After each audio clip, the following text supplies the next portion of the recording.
সুপ্রভাত সুপ্রভাত। কেমন আছেন বন্ধুরা? আশা করি ভালো আছেন। আমিও ভালো আছি। আপনাদের সুস্থতা কামনা করে শ্রাবণীর এমএস ব্লগের নতুন এক ভিডিওতে আপনাদের অনেক অনেক স্বাগত জানিয়ে ভিডিওটা আজ এইখান থেকেই শুরু করলাম। আজকে ভাবলাম মন্ডে, আজকে নিরামিষ রান্নাবান্না আছে, তো একটুখানি ঘুমোবো, যেহেতু বাবিও বাড়িতে আছে আর বাচ্চুও বাড়িতে আছে। কিন্তু আজকেই দেখি বাচ্চুবাবু অনেকক্ষণ আগে উঠে পড়েছে, উঠে পড়ে বাইরে গুজগুজ করে ঘুরে ঘুরে বেড়াচ্ছে। আমার মাও আজকে তাড়াতাড়ি উঠে পড়েছে, সবাই আজকে তাড়াতাড়ি উঠে পড়েছে। আমি আর কি করে শুয়ে থাকি বলুন তো ওদের দেখে? আমিও তাই একটু উঠে পড়লাম। উঠে পড়ে এবার কিছু কাপড় চোপড় কাচাকুচি যেমন নিত্যদিনের ছিল, তো সেইভাবে নিত্যদিনের কাচাকুচিগুলো করে নিলাম।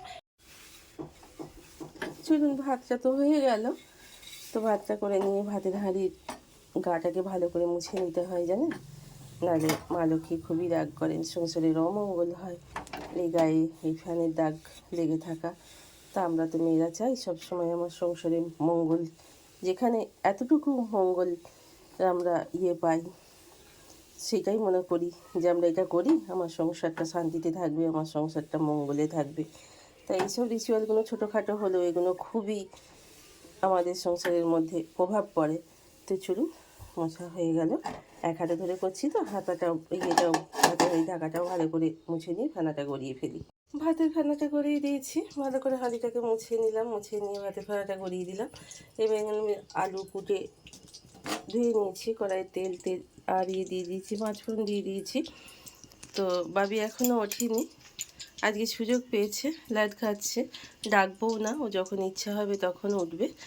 তো সুযোগ তো পায় না, সেই রাত্রির 12টায় শোয়, আবার সকালবেলা সেই 7টায় উঠে পড়তে হয়। তো যাই হোক, একদিন রিল্যাক্সে একটু থাকুক। তা আমি আলু পোস্ত বানাবো আজকে, যেহেতু মন্ডে বলেই দিলাম, সোমবার যেহেতু, সেই হেতু একটু নিরামিষ মুগের ডাল বানাবো, আর না হলে কলাই ডাল হিং দিয়ে করবো, আর আলু পোস্ত করবো। আর কি হবে এখন পরে সেটা ভাববো। তো চলুন আগে আলু পোস্তটা বানিয়ে ফেলি। তো চলুন আলুটাকে একটু তেলেতে ভাজা ভাজা করে নিই, ভাজা ভাজা হয়ে গেলে তারপরে নুন দেবো। আলুটাকে ভালো করে একটু তেলেতে ভেজে নিয়ে নুনটা দিলে, তার নুন দেওয়ার সঙ্গে সঙ্গে আলু থেকে জলটা বেরোবে, আর তরকারিটা একটু খেতে ভালো হবে পোস্তটা। আর এদিকে ভাতের ফেনাটা গড়িয়ে দিয়েছি, ভাতের ফেনাটাকে সোজা করে দিতে হবে। ভাত বেশিক্ষণ উপর করে রাখতে নেই, বিশেষ করে মানুষ যখন বাড়ির বাইরে বেরোয় ভাতের হাঁড়ির উপর করে রাখা উচিত নয়। তো তাতে আমাদেরই ভালো হয় না, যিনি বেরোচ্ছেন তারও ভালো হয় না। তো সোজা সবসময় ভাতের হাঁড়ি সোজা করে রাখতে হয়। কিছু কিছু জিনিস আমাদের সংসারের জন্য আগেই বললাম মেনে চলতেই হয়, তাতে আমাদেরই মঙ্গল, সংসারের মঙ্গল, স্বামী সন্তানের মঙ্গল, এগুলো আমাদেরই তো দেখতে হবে। স্নান টান করে নিয়ে চলে এসেছি ফুল তুলতে। বেশ কিছু ফুল ওদিকে তুলে নিয়েছি, তুলে নিয়ে এবার কাঞ্চন ফুল গাছের নিচে এসেছি। কিন্তু ফুল তুললে কি হবে, এত পিঁপড়ে গাছে, ফুল গাছে আর ঘরে দুয়ারে এত পিঁপড়ে যে আমি কিছুতেই মানে কি বলুন তো, ওদের মানে বাগে আনতে পারছি না জানেন তো। তো চলুন, ফুল তোলা হয়ে গেল।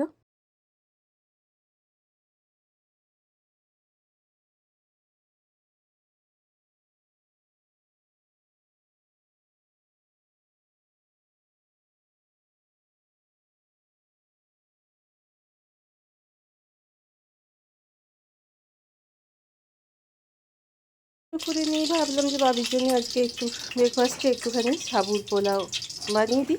তা আমি এখানে নিয়ে নিয়েছি একটুখানি বিনস ছিল না যেহেতু, বরবটি, গাজর আর ক্যাপসিকাম। 1 ঘন্টা আগে থেকে বেশ করে সাদা জলটাকে ফেলে দিয়ে 1 ঘন্টা আগে থেকে জল দিয়ে, অল্প একটু জল দিয়ে চাপা দিয়ে রেখে দিয়েছিলাম। ভীষণ সুন্দর ফুলে গেছে এবং বেশ হাতে করে টিপে দেখলাম বেশ সুন্দর নরমও হয়ে গেছে। তো চলুন, এখানে আমার অলরেডি সবজিগুলো ভাজাও হয়ে গেছে, এবার আমার পোলাওটা করে ফেলবো। আজকের মেনু আবার একটু বাড়ালাম, বাবি যেহেতু পোস্ত খাবে না, তো একটু হিং দিয়ে কলাই ডাল করেছি, একটু পটল ভাজলাম, আর একটু বেগুন ভেজে নিলাম, আর আলু পোস্ত তো করেইছি। আজকে দুপুরে লাঞ্চ মেনু এটাই। আর একটু ডিমের শাক তুলে নিয়ে এলাম, বাবি যেহেতু বাড়িতে আছে, প্রায় দিন ওকে দেওয়া হয় না, ও খেতে খুব ভালোবাসে, ডিমের শাকে একটু ঝাল চচ্চড়ি। চলুন, এখন ঘুরতে পারছে বিকেল 4টে নাগাদ। তো যাচ্ছি ভোট দিতে শ্বশুরবাড়িতে। শ্বশুরবাড়ির পথে আমরা যাচ্ছি, কারণ ভোটটা সকাল থেকে দেওয়া হয়নি, সকালে নানান কাজ তো বুঝতেই পারছেন। তো ভাবি যাবে না, বাচ্চু আর আমি যাচ্ছি, কারণ তো যাবো তো বটেই, বলুন, তো না গেলে তো হবে না। এটা একটা আমরা যখন রাজার রাজত্বে বাস করি, সেই রাজার প্রতি একটা দায়িত্ব তো আমাদের জনসাধারণের থেকেই যায়। তো মা, তুমি কি শুয়ে পড়ো গে, বাজে বেরিও না, হ্যাঁ? আসছে মেয়ে, হ্যাঁ ঠিক আছে, হ্যাঁ হ্যাঁ হ্যাঁ।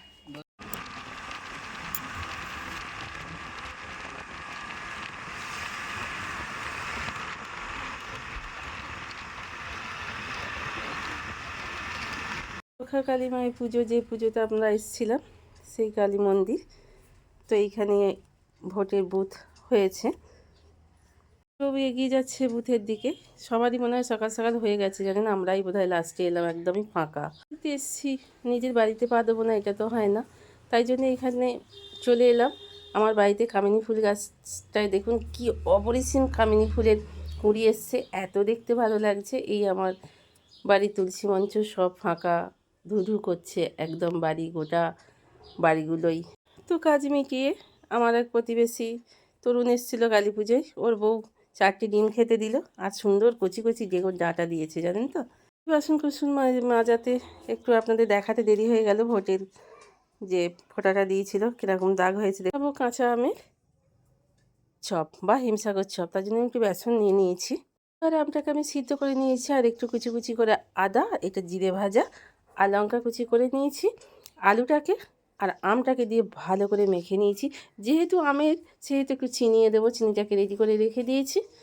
নুন, চিনি, ভালো করে একটু তেল, লঙ্কা কুচি, আদা কুচি, আর আপনার দিয়ে দিলাম একটু ভাজা মশলা। ভাজা মশলার মধ্যে দিয়ে দিলাম জিরে ভাজা। তো আলুটা আমার বেশ করে দেখুন আমি ভেজে নিয়েছি। ভেজে নিয়ে এবার জুড়োতে দিয়ে দিয়েছিলাম, জুড়িয়ে গেছে। এবার আমি ভালো করে হাতে চপে শেপ দিয়ে দিয়েছি। বেসনটা তো আগে থেকেই ফানিয়ে রেখে দিয়েছি। বেসনটা একটু আগে থেকে ফানিয়ে রেখে দিলে কি হয়, ভালো খাস্তা হয়, মুচমুচে হয় চপগুলো। তো একে একে আমি চপগুলো গড়ে নিচ্ছি। বেসনটা একটু খাবার সোডা দিয়ে দিয়েছি, আর একটু গরম তেল দিয়ে দেবো, তাহলে আরও খাস্তা হবে।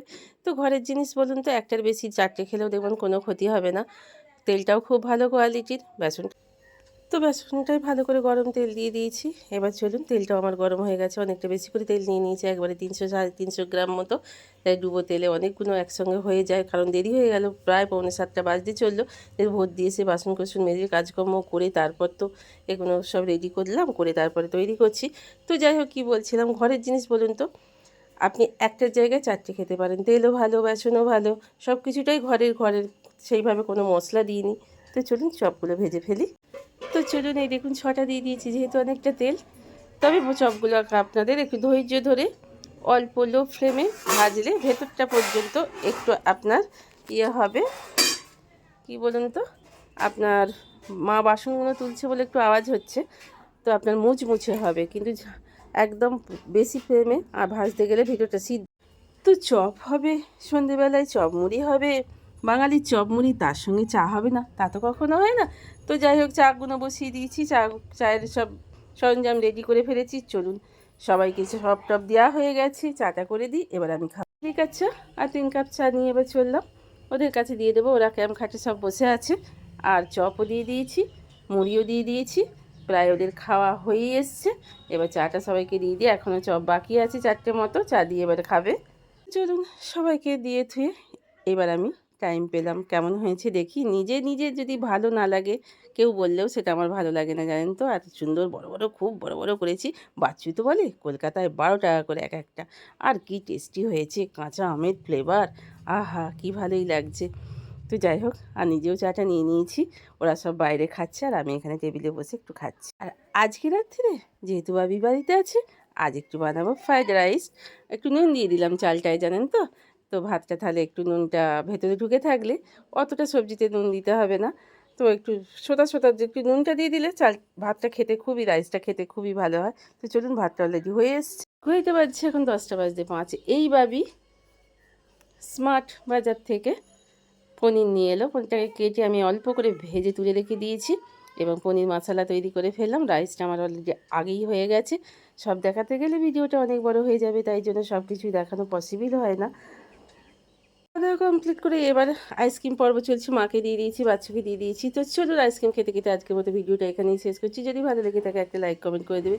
ইচ্ছা হলে একটা সাবস্ক্রাইব করে পাশে থাকবেন। ভালো থাকবেন, সুস্থ থাকবেন, সদা সর্বদা হাসি খুশি থাকবেন। সবাইকে খেয়াল রাখবেন।